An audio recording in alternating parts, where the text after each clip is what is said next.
Tu n'as pas fini d'entendre parler. On se connaît depuis l'école, on est différents, en fait on traînait pas ensemble, tu connais quand t'es dans les petites classes, le gars qui est dans la classe d'en dessous, le gars qui est dans la classe, tu traînes pas avec lui, tu traînes avec les gars qui sont plus vieux que toi. Mais on habite vraiment très proche, il y a une rue qui nous sépare, sa cité, il y a une rue et il y a la mienne, tu vois. Donc le nom, enfin Didier Morville et moi je m'appelle Bruno Lopez, on le sait depuis très longtemps, quoi, tu vois. Et puis après, il y a eu cette histoire de ricains qui sont venus au Trocadéro et qui ont commencé à danser hip-hop 83, l'été 83. Et donc on s'est retrouvés là-dedans, lui et moi, un peu par hasard. Et comme on était un peu les deux mecs à Saint-Denis, les deux seuls qui étaient qui kiffions le hip-hop et la danse, donc on a commencé à traîner ensemble. Voilà, ça c'est le départ. Mais on se connaissait, ouais, bien 10 ans, ouais, une dizaine d'années avant, quoi. C'était des voisins. On était tous les deux au départ, puis après il y a quelques mecs qui sont greffés dans l'histoire, quelques mecs qui sont tombés par notre intermédiaire. On a commencé à leur faire connaître le hip-hop là-dedans, donc ça intéressait trois quatre personnes. Mais on était plus lui et moi. Puis après on est tombé dans les graffitis ensemble. Et comme on était encore les deux seuls à faire des graffitis à Saint-Denis, ben, on a continué à traîner ensemble. Puis ça a été premier coup de fil le matin jusqu'à le dernier au revoir du soir, c'était avec lui. Donc forcément, ouais, rapidement, ça a été mon partenaire, quoi. Le gars avec qui tu es là tous les jours, avec qui tu traînes tous les jours. Ouais. Tu n'as pas fini d'entendre La parler. première scène qu'on a fait, c'était l'Élysée-Montmartre. C'était un concours de DJ, en fait.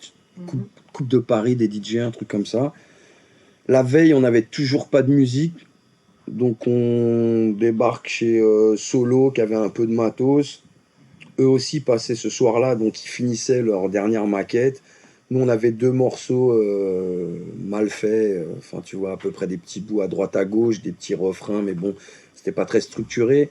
Parce que nous, en fait, il faut savoir, on est tombé là-dedans vraiment par hasard, quoi. On a commencé à rapper à Nova parce qu'on avait écrit quelques textes. Suite à ça, très rapidement, il y a des gens qui nous ont contactés pour faire des scènes à droite à gauche, alors que nous, on n'avait aucune notion de ce qu'était une scène, à part à la danse, mais bon, dans la musique, on connaissait pas la musique, on savait pas en faire. Solo traînait avec un ingénieur du son qui savait faire 2-3 sons rapidement. À l'époque, c'était un Suisse, s'appelait Boiler. Et donc, on va chez lui et on fait ces morceaux dans la nuit jusqu'à genre 7 du mat. Et en fait, on passait à midi. C'était un truc qui était en après-midi, qui était de genre de midi à 20h, un truc comme ça. Et donc, on passait à midi. Donc, on va se coucher à 8 du mat. On se lève, on se met une caisse à 11h. On arrive un peu défoncé sur scène. Et voilà, on fait 2 sauts morts. Et ça s'est quand même relativement bien passé. Comment Joe il était sur scène, bah, efficace déjà, quoi. Même si c'était la merde. Parce que c'était la merde, hein. C'est-à-dire la musique derrière, on l'entendait pas trop. Le son évidemment était pourri. Nous, on rappait pas, on braillait, quoi, tu vois. Si tu regardes les images de l'époque, on dirait plus des punks que du rap, mais bon, on avait déjà cette attitude scénique, quoi. Je peux te parler, il y a des trucs qui m'ont marqué pour des raisons différentes, quoi, tu vois. On a fait des scènes énormes comme, je sais pas, on est passé aux Eurocaines de Belfort, il y avait 45 000 personnes, ou quand tu fais répéter un truc à des gens qui sont 45 000 à le gueuler, c'est impressionnant. Maintenant, je peux te parler de l'une de nos premières scènes qu'on a fait au Bilbo, je crois que ça devait être en 90, dans un tout petit endroit où ça s'est fini, tous les gens, ils étaient sur la scène avec nous. Enfin, il y avait autant de gens sur la scène que dans le public. Et c'est une sensation différente, mais voilà, c'est aussi un truc fort, quoi. Et il y en a comme ça à l'appel, quoi. Il y a un concert à Montpellier qu'on a fait au Rockstore où je me souviens, on a joué pendant 2h30, alors que le concert prévu, il devait faire 1h30 normalement, mais voilà. Comme les gens participent, qu'il y a une bonne vibe. C'est à chaque fois une expérience différente, tu vois. Et à la limite, même les mauvaises expériences, aujourd'hui, c'est des bons souvenirs. Parce que tu sais que quand tu as eu cette mauvaise expérience, il a fallu que tu te remettes en question. Parce que la scène était pourrie, enfin, tu as mal enchaîné ça.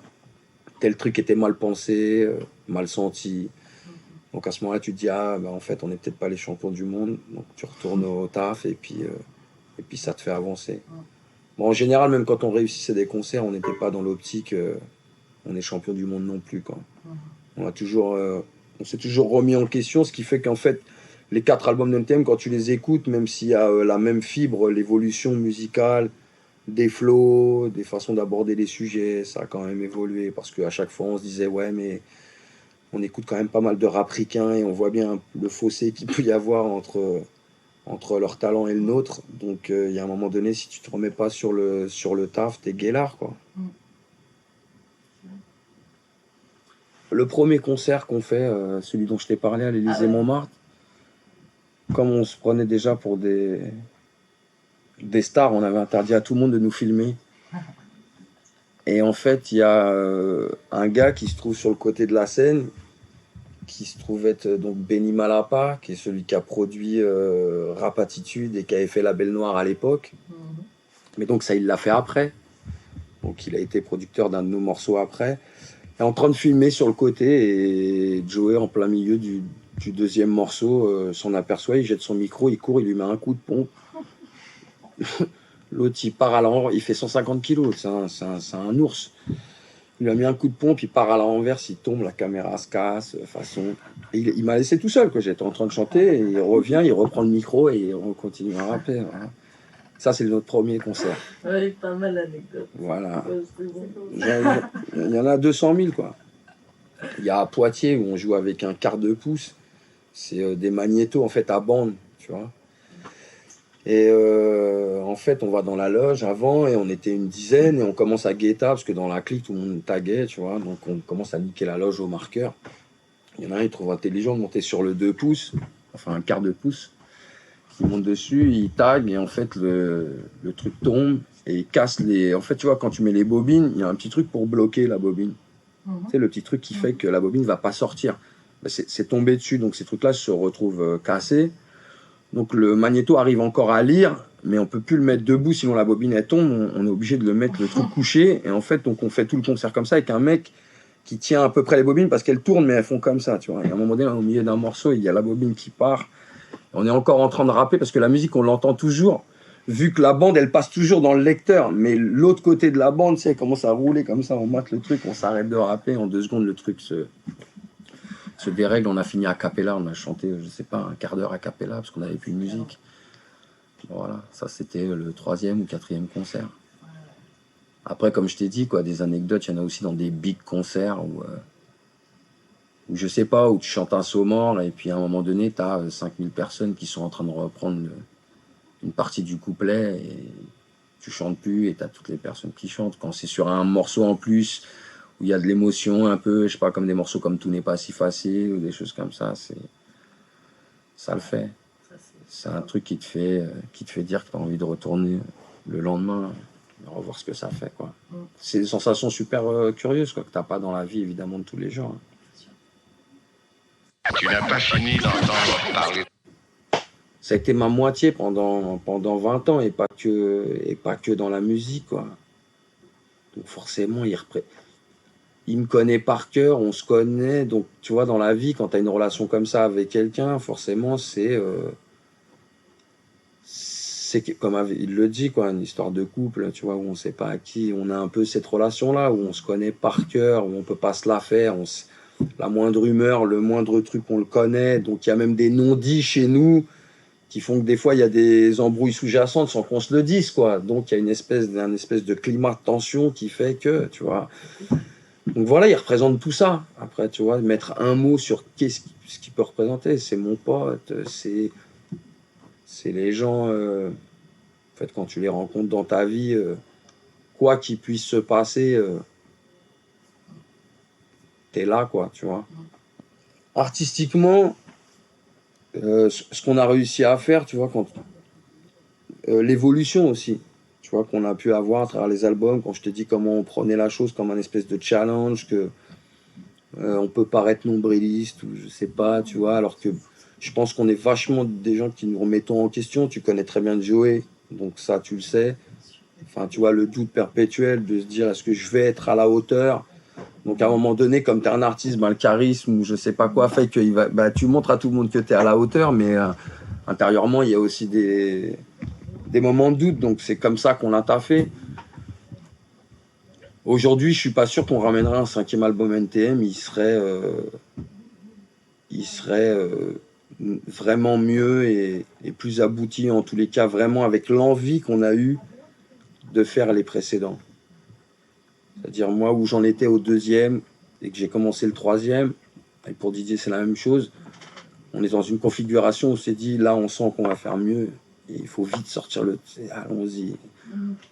Entre le 3e et le 4e, c'était pareil, entre le 1er et le 2e, c'était pareil aussi. Et on sentait qu'on évoluait, et que c'était mieux, et qu'on maîtrisait mieux les choses. Au départ, on a eu cette énergie et cette envie de faire les choses sans maîtriser, et petit à petit, on commençait à mieux maîtriser la musique, ce qu'on avait envie de faire.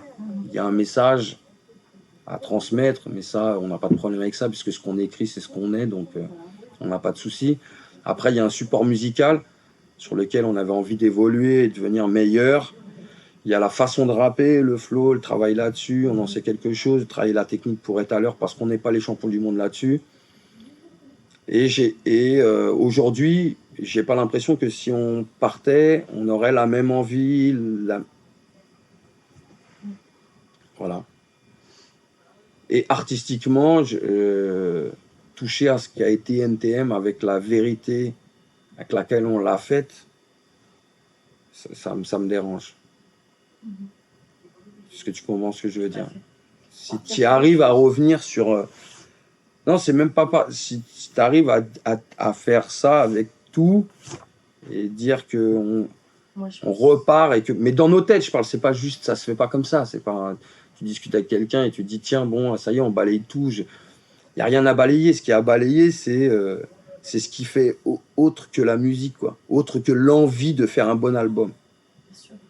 Si on est dans cette configuration-là, alors NTM, ça peut exister.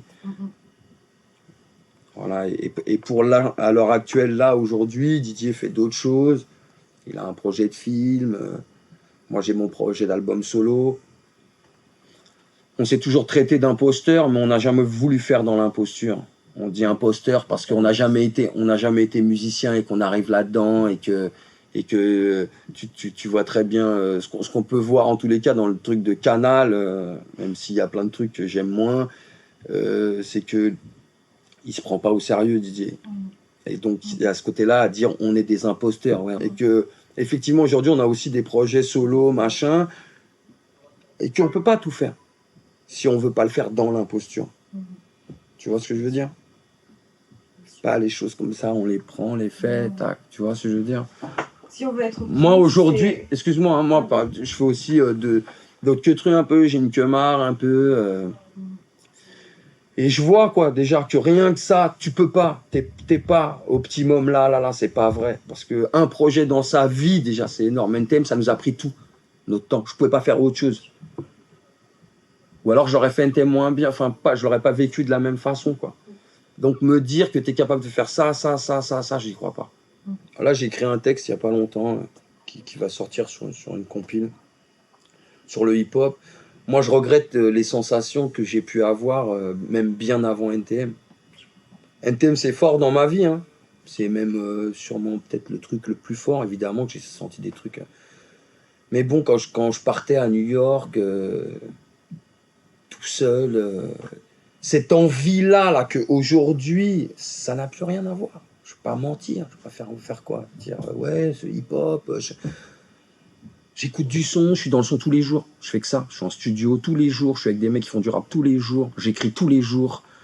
Donc c'est mon truc, je fais que ça et je trouve pas quelque chose de plus passionnant à faire. Donc c'est quand même toujours mon truc. Mais cette envie de... Bon, après, c'est peut-être relié à la jeunesse aussi, hein. Que effectivement plus tard, même en faisant les mêmes choses, tu peux pas ressentir le fait de ne pas. Mais cette nostalgie, elle est vachement par rapport à ça. Elle est vachement par rapport à avec Didier, on va péter des bombes et puis ce soir on va faire un hangar et. Tu sais, en vérité, ce que je suis en train de dire, ça fait un peu, je sais pas comment tu le perçois, quoi. Peut-être comme genre je veux faire un peu de genre ouais, mais avec NTM, il y a de l'argent donc. Ça n'a rien à voir. La sensation de liberté, il n'y a pas de devoir. Quand tu fais un disque, quand on fait un premier, bon, et puis encore un deuxième, tu es encore un peu dans un truc. Puis après, tu as un peu voilà, les réalités du marché. Donc forcément, est-ce qu'on va vendre, est-ce qu'il y a... Tu comprends ce que je veux dire? Même si les choses, tu les fais pas comme ça quand tu es en studio, même quand tu es sur ta feuille, tu penses pas, évidemment pas à ça, mais cette pression d'une maison de 10, d'un truc, hein, quand tu fais des graffitis, il n'y a pas de maison de 10.